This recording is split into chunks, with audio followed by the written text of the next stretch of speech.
My final question to you, Mr. Director, is do you know that it is a crime to lie to Congress? Do you know that? That's my last question. I have not lied to Congress. I didn't ask you that. that. Lied to Congress is you. Do you? And I'm not testifying here, sir, and I don't lie. maybe the next time you run up a $7,000 bar tab, we can talk about it. Well, I want to start with a question that Senator Coons asked you that relates to this article where the headline is Kash Patel's latest firings ousted agents with expertise in Iran. The article says that these individuals were fired for their role in the classified documents investigations of Donald Trump. First of all, is that true? The article, just like all the other articles you cited, is false, and there's ongoing litigation, so I can't address it. Okay. You did answer Senator Coons, and I understood your answer to be that the people that were fired, that none of them were part of the group that had Iran expertise. Is that your answer? No, he asked if they were Iran experts. I said they were not. Were the group fired? Did it include people who were Iran experts? No. Did it include people who were involved in counter-espionage activities with respect to Iran? I don't have the list in front of me. So you don't know whether or not you fired people with counter-espionage experience with respect to Iran. You don't know the answer to that question. I terminated anyone and everyone that weaponized law enforcement. I see. So it was related, obviously, to the classified documents case.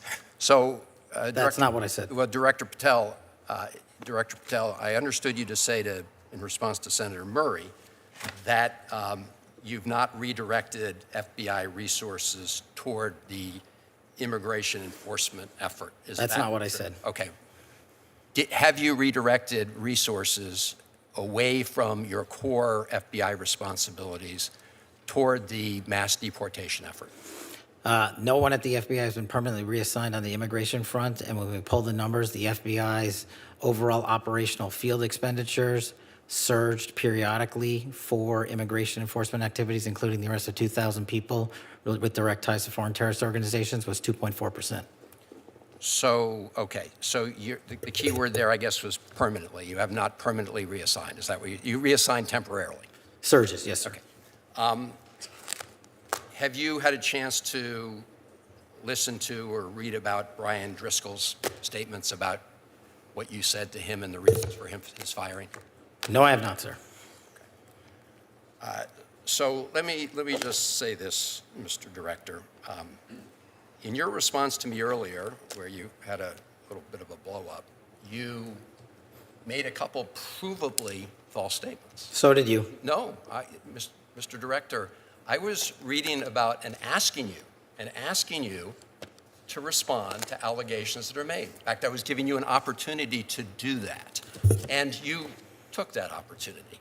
But in the process, you made these provably false statements that I know are sort of like urban legend in right-wing media about margaritas in El Salvador, which is provably false. And so coming from the mouth of an FBI director to make provably false statements in a hearing like this is extremely troubling. And it leads me to ask whether or not the other things you've been saying are false statements. And so because that's a provably false statement. You made a couple others that are provably false. And this is from the mouth of the FBI director. The only one that made false statements is you. My final question to you, Mr. Director, is do you know that it is a crime to lie to Congress? Do you know that? That's my last question. I have not lied to Congress. I didn't ask you that. Lied to Congress is you. Do you?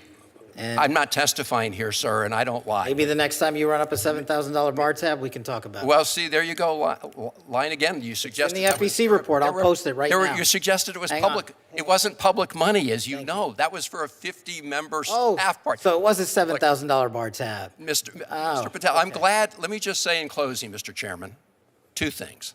I'm glad that you have agreed to take the test regarding, whether you have alcohol problems. I'm glad you agreed with me to do that. You still haven't answered my final question. Do you know, Mr. Director, that it is a crime to lie to Congress? Do you know that? I do not lie to Congress. I didn't ask you that. And you're insinuating that I am I because asked you want you whether you know. you want to correct your time in this session where you got steamrolled by the facts, so you can have a Twitter narrative, so Mr. you can go raise Director, more money and spend more money on $7,000 bar tab. Just let the and record I'm not show, going to give Mr. it to Chairman. you. The director of the FBI apparently does not want to answer the question about whether or not it's a crime to lie to Congress, and I find that extremely troubling. I find it Someone who's troubling that you entrusted lie to the American with people law every enforcement. day. You are a disgrace, Mr. Director. Not and nearly as big the as fact you. that you can't answer that question, that concludes my questioning, Mr. Chairman, but I'm obviously very troubled. Huge, follow the money moment. Van Hollen is trying to trap Patel into admitting that the FBI has abandoned its core responsibilities to become a mass deportation machine. Patel's defense is subtle. He uses the word permanently. He says no one is permanently reassigned. That is a massive loophole.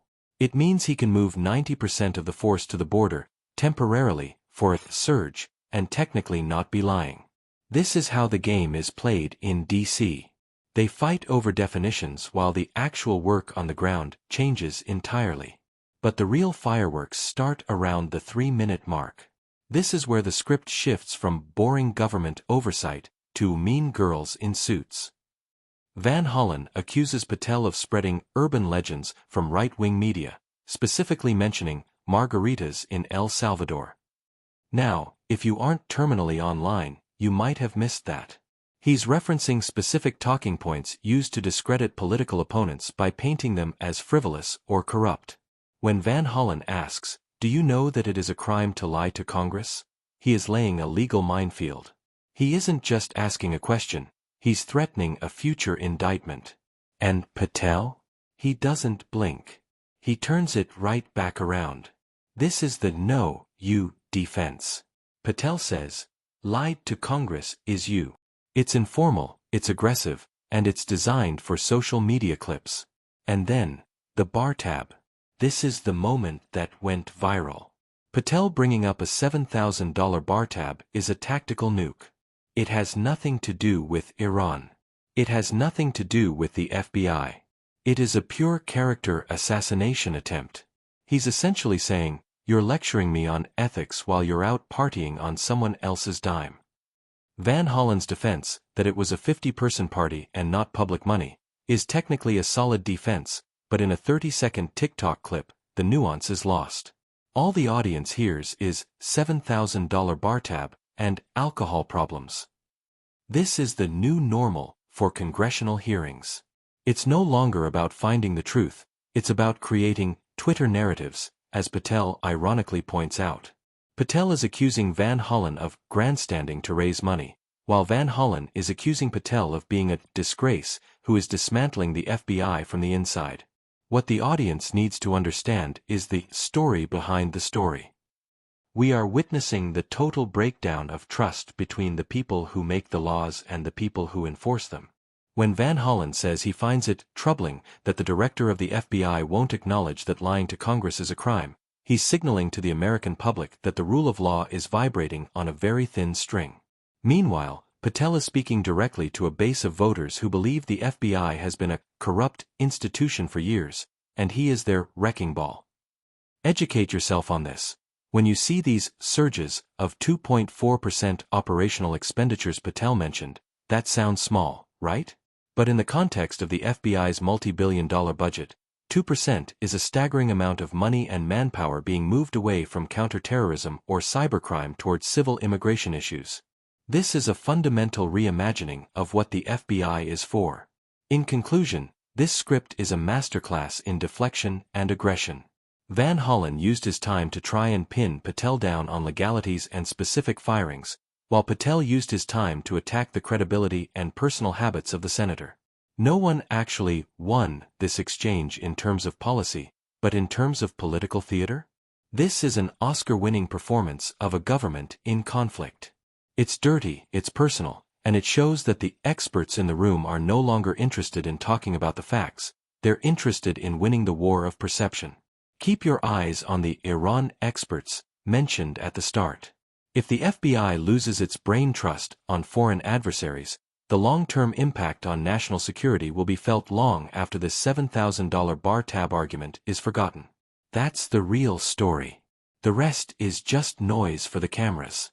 Van Hollen calling Patel a disgrace is the period at the end of a very long, very ugly sentence in American political history.